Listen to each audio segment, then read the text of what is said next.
अस्सलाम वालेकुम नाज़रीन, मैं हूं मदर शेख और मेरे साथ में है मेरा अजीज़ दोस्त उस्मान भाई कुरैशी। तो ज़ाती तजुर्बात के आज के एक बहुत ही अहम वाक़ये में आपकी मैं तवज्जो दिलाना चाहूँगा। बिस्मिल्लाह। कि फ़ेसबुक क्या चीज़ है। हमारे एक बहुत ही अजीज़ दोस्त हैं, फ़ेसबुक पर उनको एक रिक्वेस्ट आई फ़ॉरेन से एक लड़की की। साहब बहुत खुश हो गए, ठीक।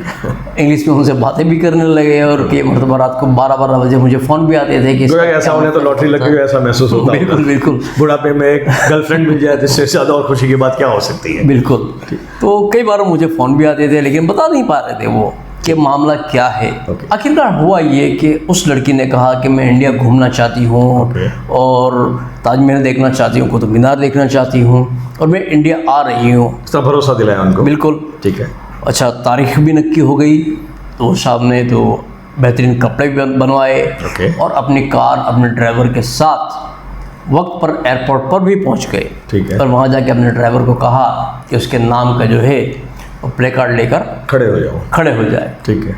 कुछ देर बाद वो साहब को फ़ोन आता है कि मैं इंडिया के एयरपोर्ट पे फ़्लाइट से आ पहुंची हूँ और आपके लिए जो मैं चीज़ें लेकर आई थी गिफ्ट के लिए, उनमें से कस्टम ड्यूटी भरने के लिए मेरे पास में पैसे कम पड़ रहे हैं, इसलिए इतनी रकम जो है आप मुझे ट्रांसफ़र कीजिए। अब वो साहब कन्फ्यूज़ हुए थोड़े से कि अल्लाह ने उन्हें सही समझ दी। ठीक है। उनका फ़ोन मुझ पर आया। ठीक है। कि ऐसा का ऐसा मामला है जी। तो मैंने साहब को एक सलाह दी कि आप एक काम कीजिए, उन्हें कीजिए कि वीडियो कॉल कीजिए और आप इंडियन एयरपोर्ट पे हैं, इस तरीके से मेरे साथ बातचीत कीजिए। लेकिन उन्होंने काफ़ी मजम्मत की लेकिन उस लड़की ने जो है वो वीडियो कॉल नहीं किया। ओके। आखिरकार गुस्से में उसने ये कह दिया कि आपको डालना हो डाल देंगे, मैं वापस जा रही हूँ। फिर उन साहब को फ़ोन आया कि वो लड़की ऐसा बोल रही है, कोई बात नहीं, आप अपनी गाड़ी लीजिए, ड्राइवर को लीजिए और घर वापस आ जाइए। मतलब साहब मैं तो यूँ कहूँगा कि वो साहब का जो पैसा बचा, जो भी 1-2 लाख जो लड़की मांग रही थी, उसमें से कुछ हिस्सा आपको भी मिलना चाहिए, क्योंकि उनको अपने बारी एक खती रकम से खसारे से आपने उनको बचा लिया। अब मैं यहाँ के ये चीज़ कहना चाहूँगा कि कई अफराद ऐसे हैं जो फेसबुक के ऊपर इस तरीके से अपना पैसा ज़ाय कर जाते हैं लेकिन ना वो कह सकते हैं ना सह सकते हैं। तो मेहरबानी करके इन चीज़ों से बचना चाहिए। इसे एक खास इस्तेलाह इसकी है कि हनी ट्रैप कहते हैं। बिल्कुल। कि इस तरह से जो लड़की का फोटो चस्पियाँ कर दिया जाता है, सामने कोई मर्द भी हो सकता है और वो फेक आईडी। हाँ, और आसानी से लोग बेवकूफ़ बन जाते हैं और बेवकूफ़ बन के फिर इस तरह से हज़ारों रुपया बर्बाद होता है। जैसे आपके यहाँ है कि आपके किस्सा सुना है, ऐसे भी मैं भी कई लोगों को जानता हूँ कि जिस तरह से इस तरह से अच्छा, उन्होंने ऐसा है। तो कहने का मकसद कि ये आपसे ये प्रोग्राम से हम ये मैसेज देना चाहते हैं कि इस तरह के जो उसमें ट्रैप में न फंसे, एक तरह का जाल ही होता है और वो जाल के अंदर जो भी इसमें फंसता है तो वो बड़े भारी रकम के अंदर उस खसारे में उतर जाता है। अब यहाँ ये जो हमारे समाजी हालात के जो किस्से के बाद हमने जो शुरू किया है ज़ाती तजुर्बात जो डिस्कस करना का, ये हमारा तीसरा पड़ाव है। तो ये यहाँ पर मुझे एक और हज़रत अली का रज़ियल्लाहु अन्हु का किस्सा याद आता है, वो मैं आपसे अर्ज़ करना चाहता हूँ कि मैं वो उनके कॉल को आज सच होते देख रहा हूँ। अच्छा। हाँ साहब, वो क्या बात? वो हाँ जी, तो मैं वो सुनिए कि आपका एक कॉल है कि इंसान की जब मौत हो जाती है तो उसकी जो जिस्म में बदबू आना और कीड़े पड़ जाना ऐन अल्लाह की नेमत है। ओहो। हाँ साहब। अब मैं साबित भी करूँगा कि हज़रत अली का कॉल ये किस तरह से इन्होंने क्या कहना चाहते हैं।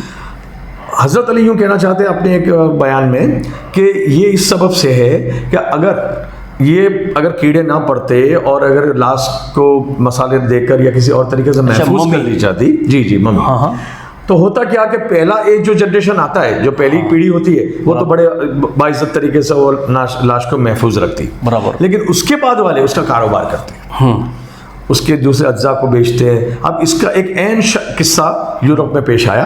तो कि भाई हुआ यूँ कि एक साहब गुजर गए। अब लड़के ने पूछा कि मैं लाश को महफूज कर लूँ, तो उसने दवाइयाँ वगैरह डलवा के लाश को महफूज करवा दी। बराबर। अब जहाँ तक वो जिंदा रहा, उसके वालिद की लाश थी, उसने बड़ा एहतराम से उसने पूरी ज़िंदगी पर उसको रखी।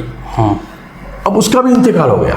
अब उसका इंतकाल जब हो जाता है तो उसका जो बरनार का जो पोता होता है तो वो मतलब घर का बड़ा बनता है। अब उसको न जाने क्या सूझी, तो उसने क्या करवाया कि लाश को इस तरह से साफ करवाई कि सारी उसके ऊपर जितना भी गोश्त पोश्त था वो उतरवा दिया। क्या? और उसकी जो हड्डी का कंकाल या जो हम इसे हाड़पिंजर भी कहते हैं वो बाकी जब रह गया तो उसके जो छाती का जो हिस्सा था उससे गिटार बनाया। गिटार, ये देखिए सीने का जो पिंजरा था। हाँ, पिंजरे का ये फोटो भी मेरे पास है मौजूद। अच्छा। ये 2 महीने पहले के करीब का न्यूज़ है, लेकिन मैंने उसका संभाल के रखा हुआ है, ये आप देखिएगा। और इसके तो कहने का मकसद ये है कि ये हज़रत अली ने ये आज से इतने साल पहले फरमा दिया था और उसका फ़लसफ़ा भी बताया था कि ये जो मुर्दे में जो ऐन जो कीड़े पड़ना और बदबू आना, ये एक अल्लाह की बहुत एक अच्छी अलामत है कि जिसकी वजह से ये कमर्शलाइजेशन अटकता है, जो व्यापारीकरण हम कहते हैं। तो वो सबब से हज़रत अली का जो तो कुर्बान जाओ हज़रत अली पर कि उनकी इतनी देरी न सोच से आज भी हम उनसे लुत्फ़अंदोज़ हो रहे हैं उनकी बातों से। और उनकी बातों में तो एक गहरा समंदर सा है कि इतने राज है कि ना पूछो बात। तो ये मेरी एक तजुर्बे की बात थी। या उन्होंने ये भी कहा था हज़रत उन्होंने एक शख्स से पूछा जी, एक सहाबा किराम ने उनसे पूछा कि आपको कोई अफसोस? तो उन्होंने ये कहा था कि अफसोस इस बात का है कि जितना मैं जानता हूँ वो किसी ने मुझे पूछा नहीं। ओके, यानी आप इतना कुछ जानते हैं। मुझे ये भी याद पड़ता है जब ये आपने कहा तो कि अगर मैं बिस्मिल्लाह के बे की तफसीर कर दूं तो कई ऊँट पे लाद सको, इतनी उसके अंदर किताबें भर जाए, इतनी उनके पास जानकारी थी। क्या बात है।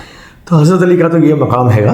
खैर, फिर और कोई मौके से इनके और भी बहुत सारे वाक़यात मुझे याद आ रहे, पर अपने पास वक्त की बड़ी कमी रहती है, उसके उससे आप यहाँ मुख्तसर करेंगे और ये प्रोग्राम को यहीं ख़त्म करेंगे ज़ाती तजुर्बात वाले मामलात को। तो दोस्तों, आपको ये हमारा प्रोग्राम पसंद आया हो तो इसे सब्सक्राइब करें और बेल आइकॉन ज़रूर दबाएँ। बहुत शुक्रिया आपका नाज़रीन। अल्लाह हाफ़िज़।